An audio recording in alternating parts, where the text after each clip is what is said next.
கண்டிப்பா ஓவியா. அதாவது அரியலூர் மாவட்டத்தின் பெரும்பாலான பகுதிகளில் கடந்த சில நாட்களாக வெப்பத்தின் தாக்கம் அதிக அளவில் இருந்த போதிலும் அவ்வப்போது பருவநிலையில் மாற்றம் ஏற்பட்டு குளிர்ச்சியான சீதோஷண நிலையம் நிலவியது. இந்நிலையில் நேற்று காலை முதலே வெப்பத்தின் தாக்கம் அதிக அளவில் இருந்தது. இந்நிலையில் நேற்று இரவு திடீரென லேசாக தொடங்கிய மழை மீண்டும் மிதமான மழையாகவும் கனமழையாகவும் இடி மின்னலுடன் பெய்தது. இது அரியலூர் மாவட்டத்தின் பெரும்பாலான பகுதிகளில் இந்த மழையானது நேற்று இரவு பெய்துள்ளது. குறிப்பாக அரியலூர் சுற்றுவட்டார பகுதிகளில் 114 மில்லிமீட்டர் மழையும், திருமானூர் பகுதியில் 46 மில்லிமீட்டர் மழையும், ஏலாக்குறிச்சி பகுதியில் 70 மில்லிமீட்டர் மழையும், ஜெயங்கொண்டத்தில் 35 மில்லிமீட்டர் மழையும், குருவாடி பகுதியில் 17 மில்லிமீட்டர் மழையும் பதிவாகியுள்ளது. இந்த மழை இந்த மாவட்ட மக்களுக்கு பெரும் மகிழ்ச்சியை ஏற்படுத்தியுள்ளது. மேலும் கடந்த 2 நாட்களாக வெப்பத்தின் தாக்கம் அதிக அளவில் இருந்த நிலையில் இந்த மழையானது பூமியை குளிர்வித்து குளிர்ச்சியான சீதோஷ நிலை தற்போது நிலவி வருகிறது.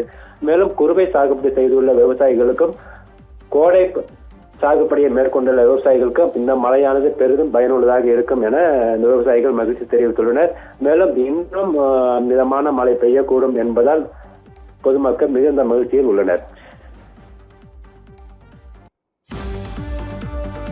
விவரங்களுக்கு நன்றி ராம்குமார். அரியலூர் மற்றும் அதன் சுற்றுவட்டார பகுதிகளில் நேற்று இரவு கனமழை கொட்டித்தீர்த்தது. இதுவரை 11.4 சென்டிமீட்டர் மழை பதிவாகியிருப்பதாக தகவல் வெளியாகியிருக்கிறது. இது குறித்த கூடுதல் விவரங்களை எமது செய்தியாளர் ராம்குமார் வழங்கி வருகிறார்.